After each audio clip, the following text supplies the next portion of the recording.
সবাইকে আমন্ত্রণ কুল স্পোর্টস 24-এ। আপনাদের সাথে আছি রেদওয়ান শেব। শিরোনাম শুনছিলেন, এবারে পুরো খবর জানাবো। ভিগো ওয়্যার গার্ড প্রয়োজন মতো বাঁকানো যায়, অধিক চাপেও ভাঙে না। ভিগো।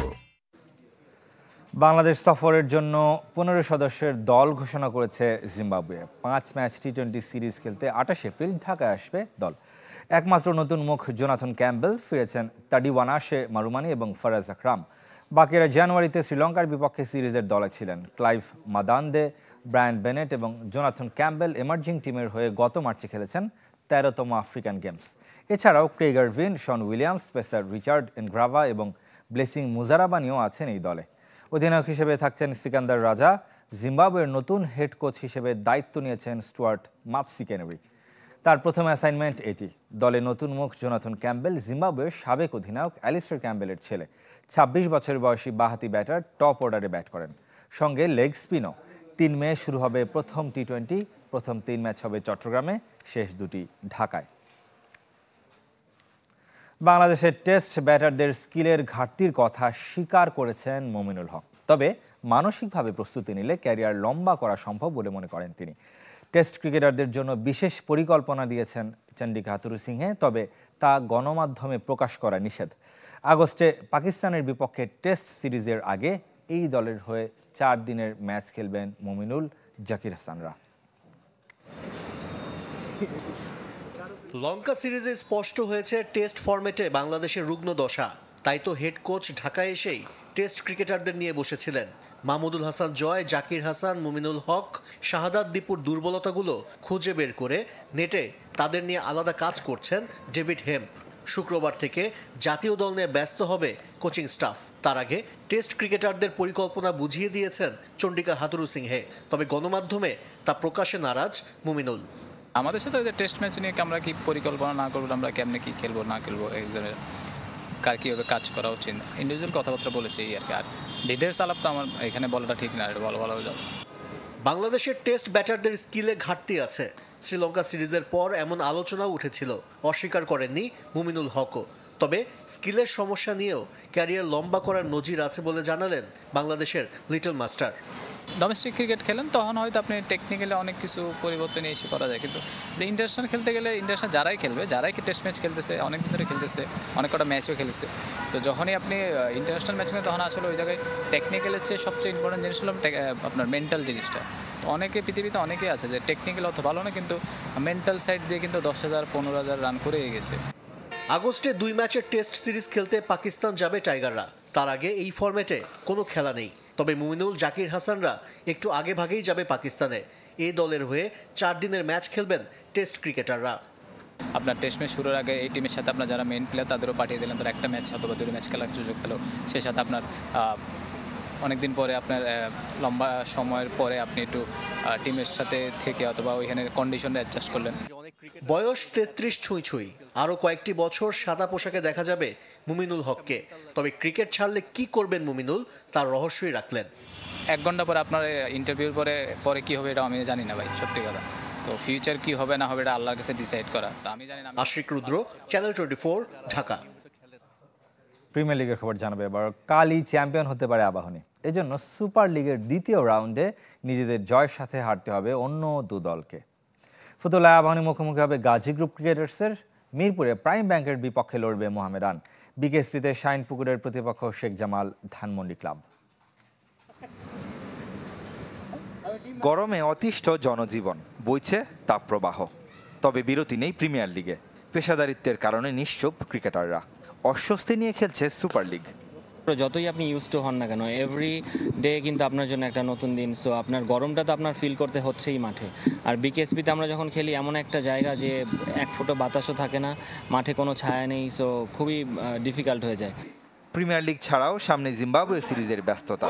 তীব্র গরমের সাথে মানিয়ে নিতে যা করণীয় এ নিয়ে কর্মশালার আয়োজন করেছে বিসিবি এবং এআইইউবি, যেখানে ক্রিকেটার এবং কোচিং স্টাফ ছাড়াও ছিলেন বোর্ডকর্তা, মাঠ কর্মীরা। সবাইকে ইনভলভ করে আমরা একটা অ্যাওয়ারনেস প্রোগ্রাম সামনে আনার চেষ্টা করছি, যেটা আমাদেরকে হয়তো আমাদের এই হিট রিলেটেড যে ইলনেসগুলি আছে সেগুলি থেকে দূরে রাখতে সাহায্য করবে। একাডেমি মাঠে অনেকটা সতর্ক থেকে অনুশীলন করেছে আবাহনী। হেড কোচ খালেদ মাহমুদ পেসারদের নিয়ে ঝুঁকি নেননি। জাতীয় দলের স্বার্থে তাসকিন শরীফুলকে বিশ্রাম দেওয়ার কথা জানিয়ে দিয়েছিলেন আগেই। তবে গাজী গ্রুপকে হারালে শিরোপা জয়ের সুযোগ থাকছে আবাহনীর। সেক্ষেত্রে অন্য 2 ম্যাচে হারতে হবে মোহামেডান এবং শাইনপুকুরকে। পয়েন্ট টেবিলে এই 2 দলের চেয়ে 6 পয়েন্টে এগিয়ে আকাশী নীলরা। সমীকরণ না মেলাতে পারলে অপেক্ষা করতে হবে 3য় রাউন্ড পর্যন্ত। বিগ ম্যাচে ব্যাটিং ইউনিট নিয়েও ভাবতে হচ্ছে খালেদ মাহমুদকে। বাধা নাজমুল শান্তর ইনজুরি। কালকে যদিও আমরা কিছু প্লেয়ারকে ব্রেকও দিব, যেহেতু ন্যাশনাল ডিউটি আছে। তাসকিন শরীফুলকে তো ডেফিনেটলি কালকে একটা ব্রেক দিব আমি, কারণ আমি চাই যে ওরা ফ্রেশভাবে ন্যাশনাল টিমের জন্য খেলুক। মেবি শান্তর জন্য হয়তো বা জানি না কোনো শান্তর ইস্যুটা, বাট হইতে পারে যে ব্রেক দেওয়ার দরকার হলে আমরা ব্রেক দিব। সাইফুদ্দিনের যেহেতু কল পেয়েছে, কারণ কালকে ম্যাচ, তারপরের দিন আবার শুনছি ওদের 26-27 3 দিনের ক্যাম্প আছে, সুতরাং এটা খুব টাফ হয়ে যাবে ফাস্ট বোলারদের জন্য। চ্যাম্পিয়নশিপ নিয়ে বড় স্বপ্ন না দেখলেও জয়ভিন্ন কিছুই ভাবছে না শাইনপুকুর। তরুণ ক্রিকেটারদের নিয়ে ভালো করতে পারাই দলটার কাছে অনেক কিছু। Redwan Shoaib, channel 24, Dhaka. 304 food grade stainless স্টিলে তৈরি, যা নিশ্চিত করে জংবিহীন সিঙ্কের আজীবন নিশ্চয়তা। আরএফএল কিচেন সিঙ্ক, স্বাস্থ্যকর কিচেনের চিরস্থায়ী সমাধান। এদিকে সিলেটে অনুশীলন শুরু করেছে ভারত নারী দল। সিলেট আন্তর্জাতিক ক্রিকেট স্টেডিয়ামে আউটারে সকালে প্রচণ্ড গরমের মধ্যে ম্যাচ সিনারিওতে অনুশীলন করেছে বাংলাদেশ। সেন্টার উইকেটে ব্যাট করেন নিগার সুলতানা, সুবহানা মুস্তারি। একই সময় নেটেও ব্যাট করেছেন বেশ কজন। অন্যদিকে সফরকারী ভারত দল মূল মাঠে দীর্ঘক্ষণ ফিটনেস এবং ফিল্ডিং প্র্যাকটিসে ঘাম ঝরিয়েছে। তারপর নেটে ব্যাটিং বোলিং করেন। 28 এপ্রিল সিলেট আন্তর্জাতিক স্টেডিয়ামে শুরু হবে 5 ম্যাচের সিরিজ। কুয়েতের পর এবার কাতারে গিয়ে বিশ্বকাপ বাছাই ম্যাচ খেলবে বাংলাদেশ। যুদ্ধ বিধ্বস্ত লেবানন নিজ দেশ হোম ম্যাচ খেলতে পারছে না, যে কারণে ভেন্যু খুঁজছিল দেশটি। আলোচনায় ছিল আরব আমিরাত, কিন্তু শেষ পর্যন্ত দোহার জাসিম বিন হামাদ স্টেডিয়ামকে বেছে নেওয়া হয়েছে, যা কিনা কাতার প্রো লিগের দল আল সাদ ক্লাবের হোম ভেন্যু, যেখানে কাতার জাতীয় দলও তাদের ক্যাম্প করেছিল বিশ্বকাপের আগে।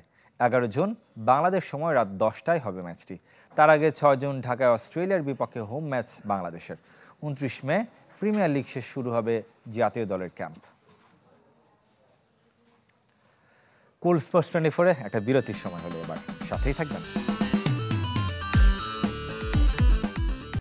যেমনটা বলছিলাম দর্শক, সাঁওতাল পরিবার থেকে উঠে এসে চ্যাম্পিয়নশিপ লিগের সর্বোচ্চ গোলদাতা আর সেরা খেলোয়াড় হয়েছেন রাফায়েল টুডু। সেই গল্প জানাতে গিয়ে কেঁদে ফেলেছেন রাজশাহীর এই ফুটবলার। চ্যাম্পিয়নশিপ লিগের শিরোপা উৎসবে সবার মাঝে ব্যতিক্রম রাফায়েল টুডু। দল চ্যাম্পিয়ন হয়েছে, হাতে 2 ব্যক্তিগত সেরার পুরস্কার, চোখে আনন্দ অশ্রু। 12 গোল করে সর্বোচ্চ গোলদাতার পুরস্কার হয়েছেন আসর সেরা ফুটবলার। অথচ রাজশাহীর এক সাঁওতাল পরিবার থেকে ঢাকায় বিসিএল মঞ্চে আসাটা ছিল বড় চ্যালেঞ্জ। আদিবাসী মানে কৃষিকাজ বেশিরভাগই, মানে ওরকম টপ লেভেলে কেউ খেলে না। তো আমার ইচ্ছা ছিল যে আমিও যেহেতু সাঁওতাল সম্প্রদায়, তো আমার ইচ্ছা ছিল যে একদিন ভালো পজিশনে যাব। এখন আমি যখন প্র্যাকটিসে যেতাম, অনেকে আমাদের সাঁওতালের অনেকে কথা বলতো যে তুই যেহেতু সাঁওতাল, তো খেলে তো কোনো লাভ নাই, সবসময় কৃষিকাজ করা লাগবে, ফুটবল খেলা ছেড়ে দে। কিন্তু আমি কোনো ফ্যামিলি থেকে সাপোর্ট পাইছি যে না, আমি খেলে আমি একদিন মানে সুনাম একটা অর্জন করতে পারবো। ফুটবলে রাফায়েলের অভিষেক গোলরক্ষক হিসেবে। ভিক্টোরিয়ার হয়ে বিসিএলও খেলেছেন। পরে আত্মবিশ্বাসে আক্রমণ ভাগ বেছে নিয়ে পেলেন সাফল্যের দেখা। কারণ আমি যখন গোলকিপার ছিলাম তখন আমি নিজেকে প্রশ্ন করছিলাম যে যেহেতু গোলকিপার বিসিএল খেলছিলাম, কিন্তু আমার ইচ্ছা ছিল যে গোলকিপার খেলে আমি উন্নতি করতে পারবো না নিজে থেকেই। পরে আমি স্ট্রাইকার খেলতে শুরু করি। পরে আপনার এক বড় ভাইয়ের হাত ধরে এই ফোকরাপুলে আসে, এই যে আমার এই ফার্স্ট লাইফে একটা ভালো পজিশনে আসছি এবং এই লিগকে আমাদের ক্লাবকে চ্যাম্পিয়ন করে আমি মানে নিজে গর্বিত হচ্ছি এবং আমি সেরা খেলোয়াড় হয়েছি। জাতি, ধর্ম, বর্ণ সব এসে মিলে ফুটবলে, এটাই ফুটবলের সৌন্দর্য। ফয়জুল ইসলাম, চ্যানেল 24, ঢাকা। আবারও ক্রিকেটের খবর। চ্যাম্পিয়ন্স ট্রফি খেলতেও পাকিস্তান যাবে না ভারত, এমন সংবাদ প্রকাশ করেছে ইন্দো এশিয়ান নিউজ এজেন্সি। ভারতীয় ক্রিকেট বোর্ড বিশ্বাস করে টুর্নামেন্ট হবে হাইব্রিড মডেলে। At the end of the day, we want to be in contest, and I think it'll be a great contest. সম্প্রতি অ্যাডাম গিলক্রিস্ট মাইকেল ভনের এক পডকাস্টে পাকিস্তানের বিপক্ষে test match খেলার আগ্রহের কথা বলেন ভারত অধিনায়ক রোহিত শর্মা। গিলি ভনের প্রশ্নের জবাবে শেষ কবে পাক ভারত টেস্ট ম্যাচ হয়েছিল মনে করতে পারেননি Rohit. The last test match was played between India and Pakistan was way back in, I think, 2006 or 8. বাস্তবতা হলো 2007 সালে শেষবার সাদা পোশাকে নেমেছিল চিরপ্রতিদ্বন্দ্বী দুদল। ভারত অধিনায়কের পর Pakistan cricket board chairman Mohsin নাকভিও ইতিবাচক, কিন্তু বরাবরের মতো ভারত সরকারের বাধা। বিসিসিআই সূত্র ইন্দো এশিয়ান নিউজ সার্ভিসকে নিশ্চিত করেছে, নিজ দেশ বা নিরপেক্ষ ভেন্যুতে দ্বিপাক্ষিক সিরিজ তো দূরের কথা, 2025 চ্যাম্পিয়ন্স ট্রফি খেলতেও পাকিস্তান যাবে না টিম ইন্ডিয়া। এমনকি বিসিসিআই বিশ্বাস করে পাকিস্তান থেকে সরে যেতে পারে চ্যাম্পিয়ন্স ট্রফি, তা না হলে এশিয়া কাপের আদলে হাইব্রিড মডেল। 1996 বিশ্বকাপের পর প্রথমবারের মতো আইসিসি ইভেন্ট আয়োজনের সুযোগ পেয়েও ভারতের জন্য অনিশ্চয়তায় পাকিস্তান। যদিও দা কুমড়ার সম্পর্কটা দুদেশের সরকারের, বারবার যার বলি হতে হচ্ছে ক্রিকেটকে। রোহিত শর্মা, বাবর আজমদের চাওয়ার কোনো গুরুত্ব নেই। আপাতত দুদেশের বাইরে আইসিসি ইভেন্ট ছাড়া দেখা যাবে না ভারত পাকিস্তান ক্রিকেট দ্বৈরথ। 17 বছরের টেস্ট খেলার অপেক্ষাটা আরও কত দীর্ঘ হয় কে জানে। ইকরাম হুসাইন, চ্যানেল 24। এরই সাথে শেষ করবো কুল স্পোর্টস 24। ধন্যবাদ সাথে থাকার জন্য।